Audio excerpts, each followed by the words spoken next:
सत्ता हासिल करने के लिए राजनीतिक पार्टियां बड़े बड़े दावे करती हैं, दाव भी चलती हैं। और इसी कड़ी में नया कल्चर शुरू हुआ है, रेवड़ी कल्चर, और इसके कर्ता धर्ता है अरविंद केजरीवाल। अरविंद केजरीवाल ने एक बार फिर यही दांव चला है, वो भी दिल्ली विधानसभा चुनाव से ठीक पहले। पूरी खबर इस रिपोर्ट के जरिए आपको बताते हैं। मुफ्त की रेवड़ी बांटकर वोट बटोरने का कल्चर लाने की भरसक कोशिश हो रही है। सत्ता का रेवड़ीकरण कुछ यूं हो रहा है कि अब सियासत के मैदान में पार्टियों ने इसे हथकंडा बना लिया। राज्य बदलते हैं, सरकारें बदलती हैं, पार्टियां बदलती हैं, पर तेजी से बढ़ता रेवड़ी कल्चर नहीं बदल रहा, जिस पर मोदी हमेशा से हमलावर रहे। मगर अब रेवड़ी कल्चर के सियासी जनक केजरीवाल ने फिर वही दाव खेला है, वो भी दिल्ली विधानसभा चुनाव से ठीक पहले, जिसके तहत बुजुर्गों की पेंशन स्कीम फिर से शुरू कर दी गई है। 5 लाख से ज्यादा बुजुर्ग इसके दायरे में आएंगे। पहले 4,50,000 लाख बुजुर्गों को फायदा मिलता था, अब योजना में 80,000 नए लोगों को जोड़ा गया है। 60 प्लस को 2,000, 70 प्लस को 2,500 रुपए पेंशन मिलेगी। यानी केजरीवाल ने भ्रष्टाचार के मुद्दे पर घिरने से होने वाले नुकसान की भरपाई के लिए नया दाव चल दिया है।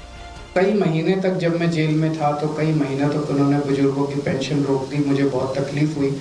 और बाहर आने के बाद सबसे पहले उनकी रुकी हुई पेंशन चालू कराई और नई पेंशन अब हम लोगों ने लगवाई है। ये सब वो बुजुर्ग हैं जिनके आशीर्वाद से मैं बाहर आया हूँ। दिल्ली में फरवरी में चुनाव हो सकते हैं, यानी 3 महीने से भी कम वक्त बचा है। ऐसे में आम आदमी पार्टी ने अपनी यूएसपी माने जाने वाली रेवड़ी सियासत को ही प्रचार का एजेंडा बना लिया। केजरीवाल की पार्टी ने इसके लिए बकायदा रेवड़ी पर चर्चा नाम से अभियान की शुरुआत कर दी, जिसमें वो मुफ्त बिजली, पानी, शिक्षा, स्वास्थ्य, बस यात्रा के बारे में लोगों को बताएंगे। लेकिन विपक्ष ने आपको आड़े हाथों ले लिया। हम जनता को ये बता रहे हैं कि दिल्ली में हमने काम तो बहुत सारे किए। मोटे मोटे तौर पे 6 मुफ्त की रेवड़ी हमने दिल्ली के लोगों को दी है। ये जो रेवड़ी बांटने की कल्चर है, ये दिल्ली वाले अब समझ चुके हैं। अब दिल्ली वाले इनकी झूठ की रेवड़ियों के अंदर आने वाले नहीं। इनकी नीयत नहीं है देने की, क्योंकि अभी बहानेबाजी चलेगी। अभी कहीं राज्यपाल महोदय का बहाना बनाएंगे, कहीं किसी और का बहाना बनाएंगे। तो दिल्ली की जनता अब इनको जान चुकी है। दिल्ली चुनाव में इस बार मुद्दों की गूंज है, मुकाबला त्रिकोणीय होगा। ऐसे में क्या जेल से निकले केजरीवाल फिर सीएम हाउस की एंट्री कर पाएंगे? रेवड़ी का दाव क्या उन्हें जिता पाएगा चुनाव? Bureau report, Republic Bharat. तो देखिए, जात पात के खिलाफ बाबा बागेश्वर की जो सनातन पदयात्रा है उसका कारवां लगातार जारी है और दिग्गज भी इस पदयात्रा में अब शामिल हो रहे हैं। इसके अलावा आपको बता दें कि इस पदयात्रा में एक ही अब नारा दिया जा रहा है कि जात पात से इतर, अब जाति नहीं गुण पूछिए। और इनसे बातचीत भी की है बाबा बागेश्वर से हमारी सहयोगी ने, सुनवाते हैं आपको। आज 5वां दिन हो चुका है इस पदयात्रा। हम देख रहे हैं आपके पैरों में छाले पड़ गए हैं जी, लेकिन ये छाले आपको रोकने वाले नहीं है। इन छालों से हिंदुत्व का कार्य नहीं रुकेगा, क्योंकि देश में कुरीतियां बहुत हैं। देश जातिवाद में बहुत बटा हुआ है। देश विधर्मी ताकतों के षड्यंत्र में है। इसलिए इस देश से कैसे भी करके हम कुरीतियों को मिटाएंगे। इस देश में एकता का परचम लहरवाएंगे, चाहे जो हो। उसी के लिए यह हिंदू सड़क पर उतरे हैं पदयात्रा के लिए। ये बताइए 9 दिनों की पदयात्रा क्या काफी होगी पूरे देश भर में सनातनियों को एकजुट करने के लिए? नहीं, ये तो ट्रेलर है, पिक्चर अभी बाकी है। आगे क्या होगा? बड़ी पिक्चर आगे किस तरह की तैयारी है? इस 100 करोड़ वाले हिंदू देश में 1 करोड़ हिंदू सड़कों पर दिखेंगे। एक दिन ऐसा आएगा। ये कहा जा रहा है, अभी संभल की खबर बड़ी चर्चा में है, जहां पर एक मस्जिद, जामा मस्जिद में कहा जा रहा है हरिहर मंदिर है, कल की भगवान का अवतार होगा, लेकिन वहां पर माहौल खराब किया जा रहा है। इस पर आप क्या कहेंगे? देखिए, देश के कानून को अपना कार्य करने दें, प्रशासन को कार्य करने दें। संविधान को हाथ में लेने की जरूरत नहीं है। देश को बचाने के लिए हमारे पूर्वजों ने संविधान को स्वीकार किया है। तो इस देश के प्रत्येक नागरिक का कर्तव्य है संविधान का पालन करें। महाराज जी, कुछ लोग आपके ऊपर आरोप लगा रहे हैं, कुछ मौलाना ऐसे हैं कि सांप्रदायिकता का माहौल बना रहे हैं आप। ठीक है, हम घर मिल रहे हैं आपसे। और तक चल रहे हैं ना? आर पार चलूंगा।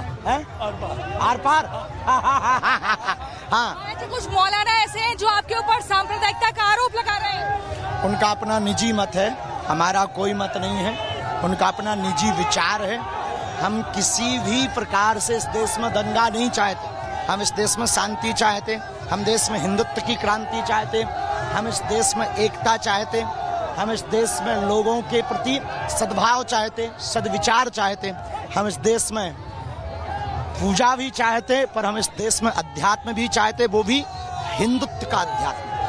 वो जो तिलक बिंदी लगाए हुए जा रहा है आगे। क्या आपको ऐसा लग रहा है कि इस देश का हिंदू बट रहा है? क्या आपको ऐसा लग रहा है कि इस देश में कुछ लोग बट रहे हैं और बटेंगे तो कटेंगे, एक रहेंगे तो सेफ रहेंगे? इस नारे से आप कितना अपने आप को जुड़ा महसूस कर रहे हैं? हाँ, खुश रहो। क्या हाल है? चप्पल पहन लो। कहाँ से हो? महुरानीपुर से। हाँ, चलो। क्या नाम है तुम्हारा? जितेंद्र त्रिपाठी। अच्छा, जितेंद्र। क्या लगता है, हिंदू बचेगा? बिल्कुल बचेगा गुरु। जात पात छुआछूत मिटेगी गुरुजी। हम तो तैयार हैं, हम लोग सब तैयार हैं, सबके साथ में खाने के तैयार हैं। हाँ, और जिंदगी भर खाएंगे। आपको सुना है? मिश्रा है, रविंद्र मिश्रा, महुरानीपुर से। किस लिए आए हैं? हम इसीलिए सनातन को एक करने के लिए आए हैं। हम सब एक है, वो एक होंगे। क्या आपको, एक आखिरी का सवाल, क्या आपको लग रहा है कि इस देश में सनातनी बट रहे हैं और बट रहे हैं तो कटेंगे, एक रहेंगे तो सेफ रहेंगे? राजनीतिक बयान पर कोई टिप्पणी नहीं है, पर हिंदुत्व के बयान पर अगर हम जातियों में बटेंगे तो निश्चित रूप से धर्म विरोधियों के हाथों कटेंगे। इसलिए हमको जातियों में नहीं पड़ना है, एकता करके ही रहना है। आपकी इस यात्रा का इतना देशव्यापी असर हो रहा है कि बड़े बड़े सेलिब्रिटी इसमें आ रहे हैं जुड़ने के लिए, बॉम्बे से आ रहे हैं इस यात्रा में पैदल चलने के लिए। ये देश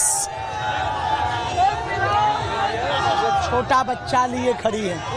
देखिए, ये यात्रा सबकी है, हिंदुत्व सबका है, राष्ट्र सबका है, देश सबका है। तो सेलिब्रिटी हो या सामान्य, ये सामान्य लोग भी हमारे साथ चल रहे हैं। कैसे हो आप लोग? जय श्री राम बहना, ठीक हो? चलो और जाते देश को कौन है, महाराज जी का आखिरी सवाल, कौन है ये देश में जो लोगों को बांटने का काम कर रहा है, सनातनियों को ताकत को तोड़ने का काम कर रहा है? राजनीति के नाम पर रोटियां सेक रहे हैं, जिनको देश में दंगा प्रिय है, जो जय फिलिस्तीन के नारे लगाते हैं, जो खाते भारत का है, गाते पाकिस्तान का है, ये वो लोग हैं।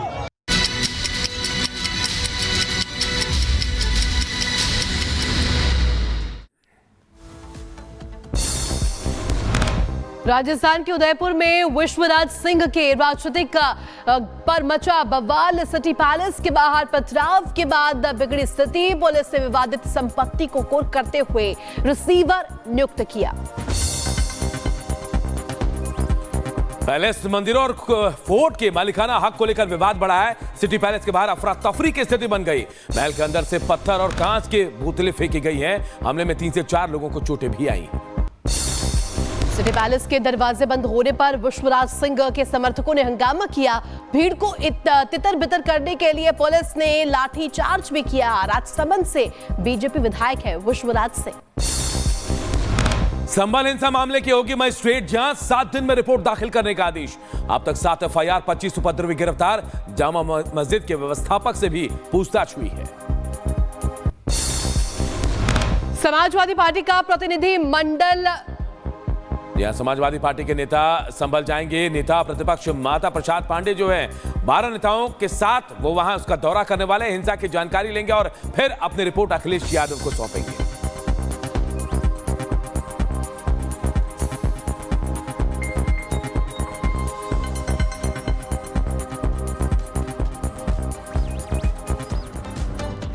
और चलिए अब बात कर लेते हैं बाबा बागेश्वर की, जो कि सनातन हिंदू पदयात्रा को लेकर के निकले हैं। एकता का मंत्र देते हुए नजर आ रहे हैं। जात पात के तर, छुआछूत के तर वो लगातार ये मांग कर रहे हैं कि हिंदुओं को एकजुट होना चाहिए। किस तरीके से कारवां चल रहा है, रिपोर्ट के जरिए आपको दिखाते हैं। हर हर महादेव।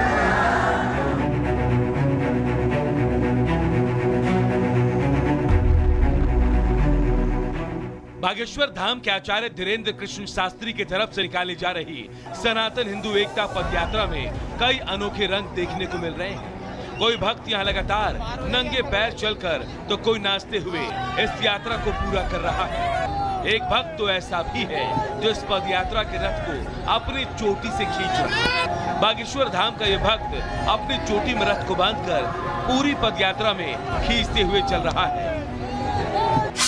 नेता टू अभिनेता, स्वलक्ष से संदेश।